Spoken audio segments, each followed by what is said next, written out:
अंजलि और बाकी के लोग भी उसके इस तोहफे को देखकर चौंक गए थे और फिर उसके बाद उसने जो कहा था वो सुनकर तो वो और भी चौंक गए थे। जैसे ही उस आदमी ने अपना कमेंट खत्म किया, इधर से गर्वित और प्रीतम के मुंह से एक साथ निकला, अरे वाह क्या बात कही है, जियो मुरारी जियो। इधर कमेंट सेक्शन में भी जो लोग अभी तक गर्वित और प्रीतम की टांग खींचने में लगे हुए थे, उन्होंने भी उस आदमी की तारीफ करना शुरू कर दी थी। हाँ, एक आदमी को कैसा होना चाहिए, हमारे नए एडमिन जैसा होना चाहिए। भाई ये आदमी पैसों से नहीं अनुभवों से बात करता है। आपको ढेर सारे लाइक सर, आप उन पैसे वाले बापों की बिगड़ी हुई औलादों में से लाख गुना अच्छे हैं। वैसे आप बता सकते हैं कि आप काम क्या करते हो? जब एडमिन की तारीफ में ये सब कमेंट आने लगे तो आकाश ने अपने आप ही शांत हो गया और थोड़ी ही देर में उसने चैट रूम भी छोड़ दिया था। जैसे ही उसके गायब होने का नोटिफिकेशन चैट रूम में आया तो गर्वित समेत सारे लोग उसके ऊपर हंसने लगे। अंजलि, ये चैट रूम का एडमिन कौन है? तभी अंजलि के पीछे से एक आवाज़ आई। अगले ही पल एक लड़की अंजलि के बगल में आकर लेट गई और कैमरे की तरफ देखकर हाथ हिलाने लगी। उस लड़की के बाल लंबे, चेहरा हल्का सा लंबा और नाक तीखी सी थी। उसने भी थोड़ा सा मेकअप किया हुआ था। वो बिना कुछ सोचे ही अंजलि के लाइव में घुस आई थी। हेलो गाइज, ये मेरी फ्रेंड है और मेरी रूम पार्टनर भी, डिम्पल। मुझे तो लगता है कि ये मुझसे भी ज़्यादा सुंदर है। अब आप सब मुझसे थोड़ा सा ध्यान हटाकर इसके ऊपर थोड़ा सा ध्यान दीजिए। वैसे मैंने इसके लाइव का लिंक कमेंट सेक्शन में डाल दिया है। अंजलि ने डिम्पल का इंट्रोडक्शन करवाते हुए कहा। डिम्पल भी अंजलि की लाइव देख रही थी। जब उसने देखा कि उसके कमेंट सेक्शन में 5 चांद पड़े हुए थे तो उसका दिमाग खराब हो गया। वो अपने मन में इन चारों के पैसे जोड़ रही थी और अचानक से उसके मुंह से निकला 50,000।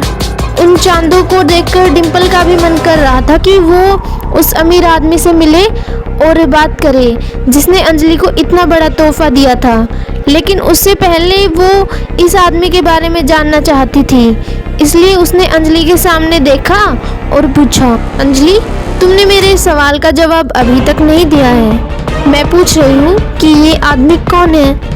ना सिर्फ डिम्पल बल्कि सभी लोग ये बात जानना चाहते थे कि आखिर वो आदमी था कौन जिसने एक ही झटके में अंजलि के ऊपर 50,000 रुपये कुर्बान कर दिए थे। अंजलि ने डिम्पल की ओर देखा और कहा, मुझे भी पता नहीं ये कौन है। नाम तो मुझे भी मालूम नहीं है और देखने में से ऐसा भी ही लग रहा है कि ये सर मेरी लाइव पर आज ही पहली बार ही आए हैं। सर आप अभी भी हैं या गए? अंजलि ने पूछा और इतने में उधर से उस आदमी का हाँ का मैसेज कमेंट सेक्शन में आ गया। उसके पढ़ते ही डिम्पल भी मारे खुशी के पागल हो गई थी। उसने फौरन ही उसे इम्प्रेस करने के लिए कहा, सर आप सच में बहुत कूल हो, मैं तो आपकी फ़ैन हो गई हूँ। आपने मेरी दोस्त अंजलि को 5 चांद दे दिए, ये तो सच में बहुत कूल है। वैसे मैं आपको बताना चाह रही थी कि मैं भी अपना खुद का लाइव शुरू करने की सोच रही थी, तो क्या आप मेरे लाइव से भी जुड़ेंगे? आई प्रॉमिस मैं आपको अंजलि से भी अच्छा रिटर्न गिफ्ट दूंगी, डिम्पल ने कहा और चमकती हुई आंखों से कैमरा की ओर देखने लगी।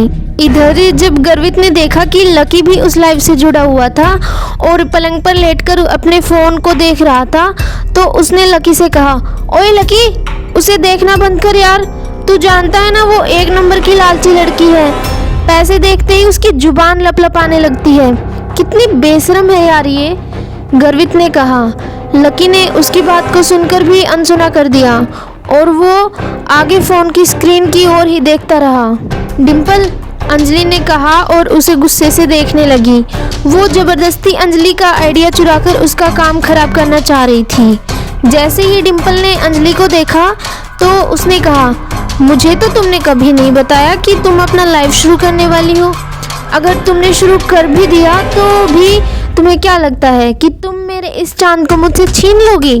डिम्पल ने उसकी बात नहीं सुनी और कैमरा में देखते हुए बोली, सर मैं अपने बारे में आपको एक इंटरेस्टिंग फैक्ट बताना चाहती हूँ। मैं अभी तक सिंगल हूँ और मुझे आज तक कोई आपके जैसा बंदा मिला ही नहीं।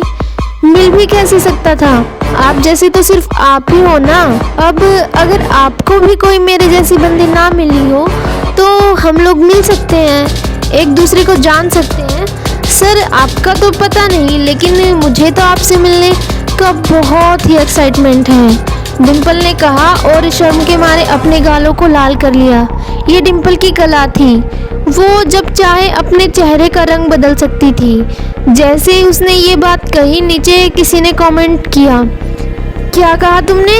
तुम सिंगल हो? उसे पढ़ते ही डिम्पल एक बार के लिए बैकफुट पर आ गई थी, लेकिन सिर्फ उस चांद वाले आदमी का अटेंशन लेने के लिए उसने अपने आप को कैमरा पर सिंगल बता दिया था। और अगर वो चांद वाला आदमी उसमें इंटरेस्ट दिखाता तो उसके लिए सच में सिंगल हो जाती। वो सिर्फ एक ही चीज़ देखती थी, पैसा। ये लड़की पैसे के अलावा और किसी की सगी नहीं हो सकती, प्रीतम ने कहा।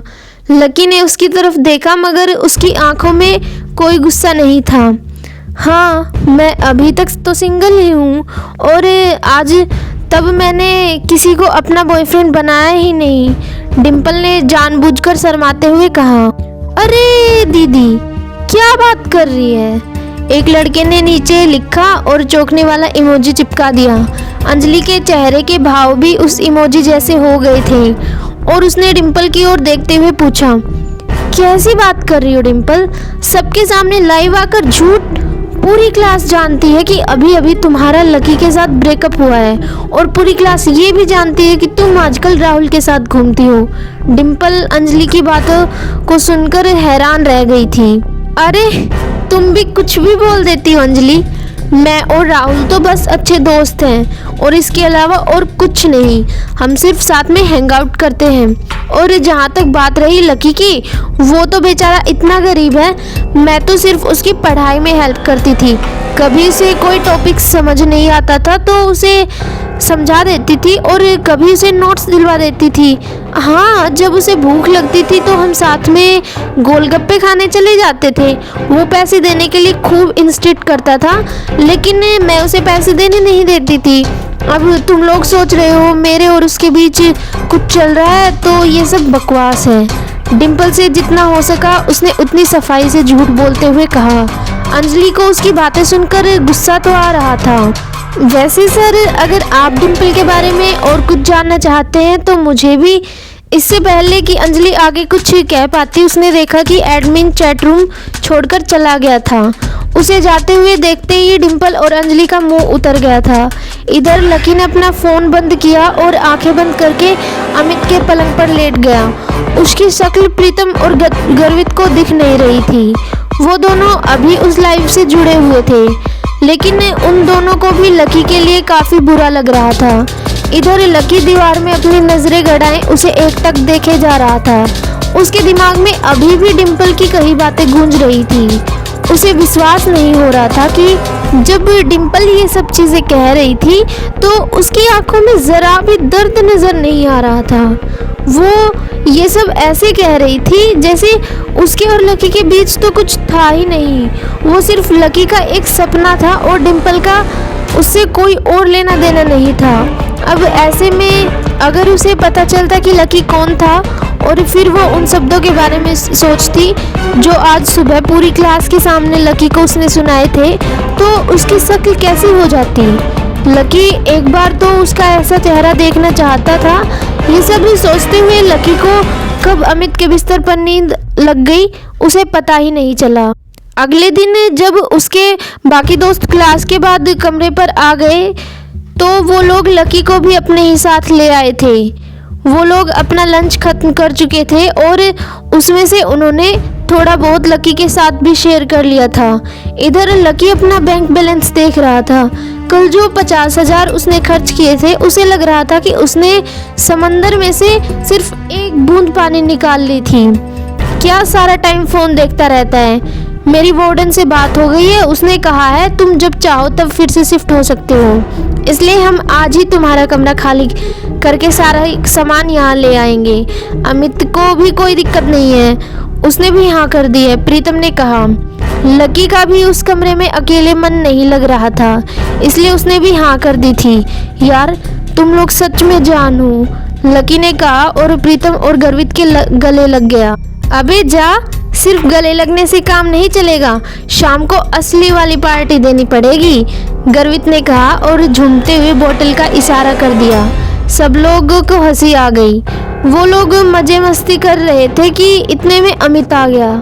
जैसे ही वो कमरे में घुसा तो सबने उसकी उतरी हुई शक्ल देखी। वो बहुत ही उदास नजर आ रहा था। क्या हुआ भाई? लकी ने पूछा। अमित ने उसकी बात का कोई जवाब नहीं दिया और कुर्सी पर आकर बैठ गया। सब लोग जो कि अपने अपने बिस्तर पर लेट चुके थे, वो अमित की ऐसी उतरी हुई शक्ल देखकर फिर से बैठ गए थे।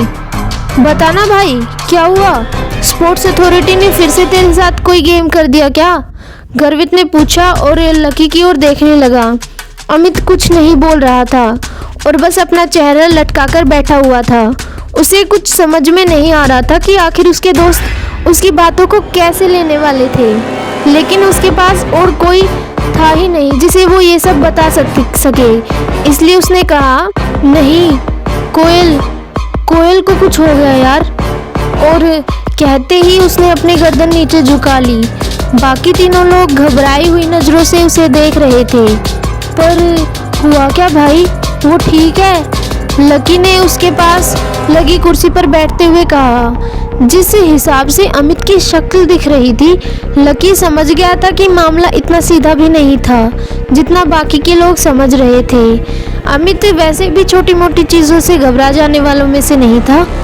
तुम्हें मालूम है कि कल जब कोयल बिना लंच किए उठकर चली गई थी तो वो उस लड़के से टकरा गई थी।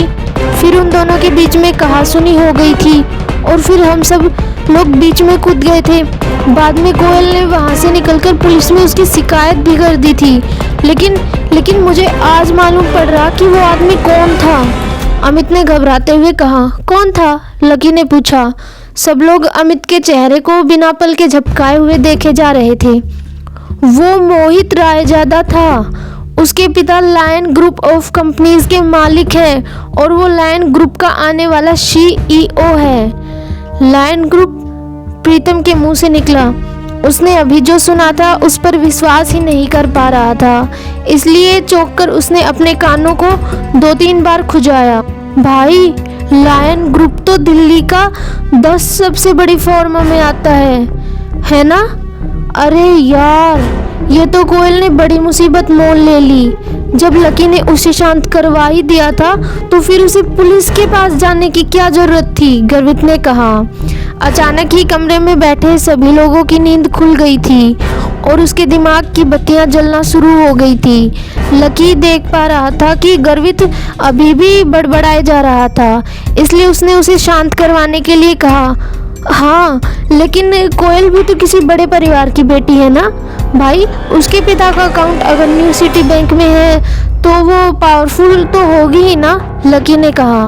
भाई, उसके पापा की कोयल ग्रुप ऑफ कंपनीज नाम से फर्म तो है, वो है भी बहुत बड़ी, लेकिन लायन ग्रुप के आगे वो लोग कुछ भी नहीं है, अमित ने कहा और थोड़ा सा पानी पीने के बाद आगे की बात बताते हुए बोला। और मैंने तो ये भी सुना है कि लायन ग्रुप और कोयल ग्रुप के बीच में कुछ एक प्रोजेक्ट्स पर पार्टनरशिप चल रही थी। लायन ग्रुप ने कोयल ग्रुप को कुछ काम दिलवाया हुआ था और अब वहाँ से कोयल के पिता के पास एक लेटर आया है कि वो उनकी सारी पार्टनरशिप को ख़त्म कर रहे हैं और साथ ही आगे से वो उनके साथ कोई भी काम नहीं करेंगे। ये सुनते ही भाई कोयल के पापा सख्ते में आ गए हैं। उन्हें बस वो लेटर पढ़कर हार्ट अटैक नहीं आया, वरना वो आज हमारे बीच में नहीं होते, अमित ने कहा। लकी उसकी बात को सुनकर सोच में पड़ गया था। आखिर इस सब में वो क्या कर सकता था? फिलहाल तो उसे कुछ समझ में नहीं आ रहा था, लेकिन अभी उसके लिए कुछ भी करना जरूरी नहीं था। मारे गए भाई, मारे गए। गर्वित भी अभी भी अपने आप से बड़बड़ा रहा था। उसके बोलने के बीच में ही अमित का फ़ोन बजने लगा। सब लोग उसके फ़ोन की घंटी की आवाज़ सुनते ही शांत हो गए।